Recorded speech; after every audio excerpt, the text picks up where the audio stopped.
Okay, we have a next speaker. Let me announce Dr. Zhalat-Lozinski from Francevich Institute of Material Science. He's going to speak about ceramic bearings. Шановні колеги, дозвольте представити нашу розробку нанокомпозити для гібридних та керамічних підшипників на основі нітриду кремнію та нітриду титану. Керамічні та гібридні підшипники використовуються як в енергетиці, так і в авіабудівній, автомобілебудівній та оброблювальній галузях та в нашому повсякденному житті. Вони можуть працювати при досить високих температурах до 1000 градусів Цельсія в агресивному середовищі, мають низький коефіцієнт термічного розширення, можуть використовуватись в механізмах, які працюють при досить високих обертах, мають досить добрі діелектричні властивості та низьку вагу в порівнянні з стальними підшипниками. Ми використовуємо технологію спікання з контрольованою швидкістю ущільнення. Вона має ряд переваг. Це адаптивність, ефективність та використовуваність для різних матеріалів. Під адаптивністю мається на увазі, що наші технології можуть бути адаптовані can be adapted to an existing production and easily tailored, customized. Efficiency means that we can use the nanocomposites with nanocrystallic powders. The process is much quicker at lower temperatures, which is expressed in high energy efficiency of the process. And also these technologies can be used for consolidation of various materials. What is the effect? Why do we have to work with nanoceramics? Traditional ceramics with micron grain size is consolidated at higher temperatures, about 1800 Celsius. The friction coefficient of this ceramics is 0.6 or 7, which is dry friction without the use of lubricants. The nanoceramics, as we see, we achieved the friction coefficient 0.45, and the temperature is much lower than traditional ceramics. This material can work without additional lubricant at the higher temperatures and aggressive environment. The market's research of bearings market shows that ceramics bearings has been growing and is assessed at several $billion.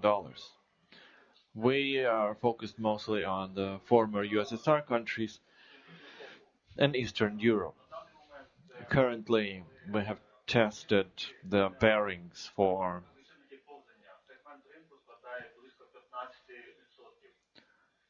sliding, which is about 15% of the market share.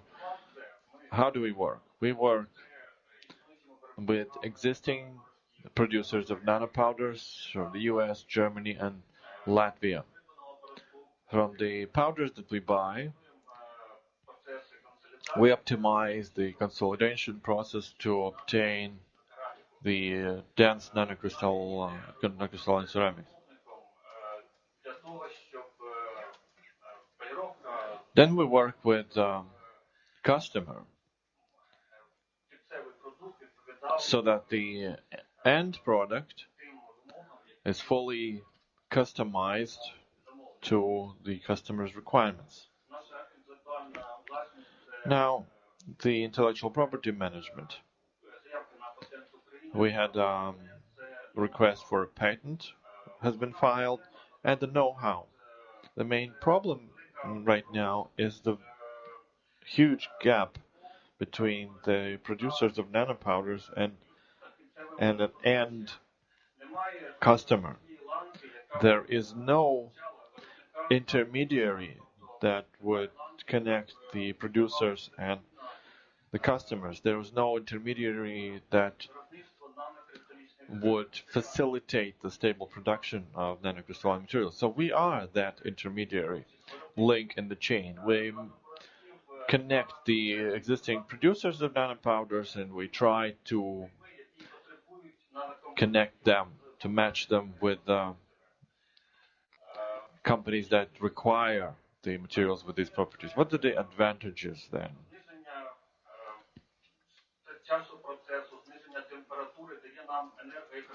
The lower time and the temperature is the primary factor of efficiency. Lower friction ratio. And such ceramic materials work 2-3 times longer than traditional micron-based ceramics. Thirdly, the ceramics can work without additional lubricant. So nanoparticles behave as a solid lubricant. Thirdly, they can be used at a rather aggressive environment with high temperatures and acids or alkaline environment with a huge workload. We have assessed the economic efficiency. So let's say we buy 1 kilogram of nanoparticles, titanium nitride from a Latvian producer. We calculate the economic effect. So in materials, our bearings cost about 30 hryvnias, which is €3. The traditional sliding bearing begins with $40 and higher. So of course, if we add all other costs, the price will slightly grow, but not to such a degree as the European producers and even Chinese producers can offer. Our proposal, we offer the licensing of this technology and small scale production for startups. For a startup company, you need $2.5 million,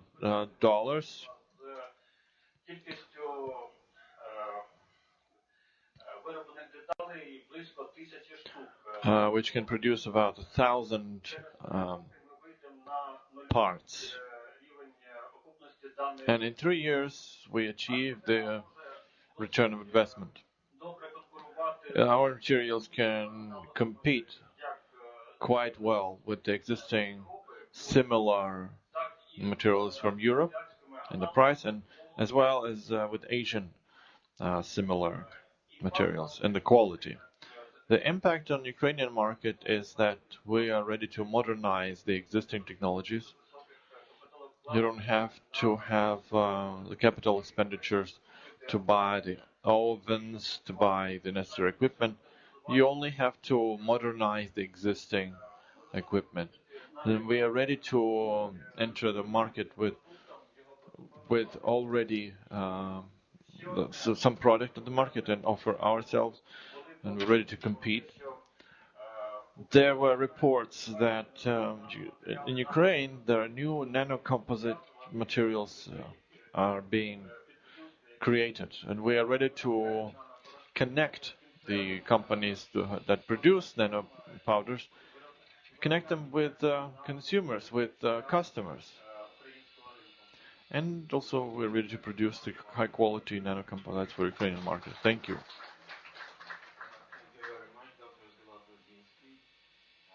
Thank you, Dr. Lozinski.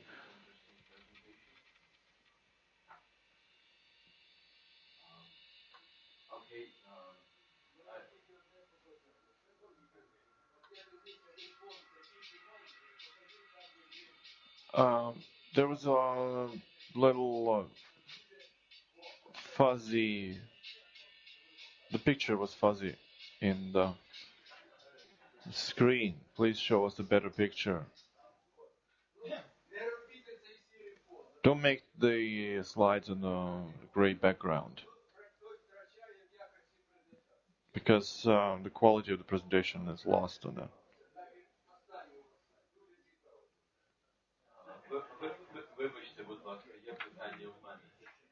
I have a question. I think there are companies in Ukraine that would have been interested in producing ceramic bearings for everyday applications and high tech. Have you checked if there are such companies for airspace industry, for for engine building and others? Lutsk bearings factory, the best one, was bought by a Swedish company, SKF. Currently, we're trying to do negotiations with them in order to implement our ideas or license, sell our license. So we're trying to find partners. I don't think there were applications.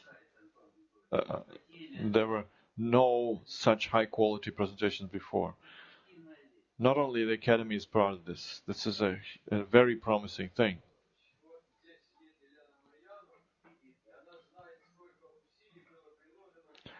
Yelena is sitting here. She knows how much effort we put in order to invite businesses or authorities here. We sent invitations to everyone, but what we have got is only papers with the word of greeting. Are there many business people here? Are there many governmental people here? No.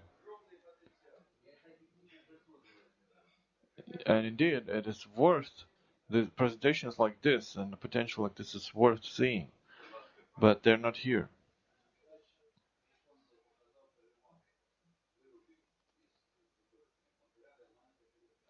My question is, the nanoceramics. So it's obtained from nanoparticles. But but sintering, are the properties retained during sintering?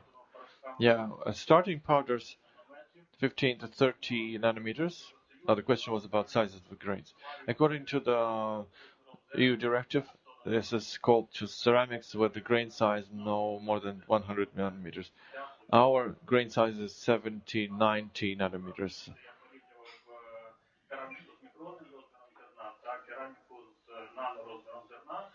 Micron-sized grain, I compared with composites of titanium and silicon nitride.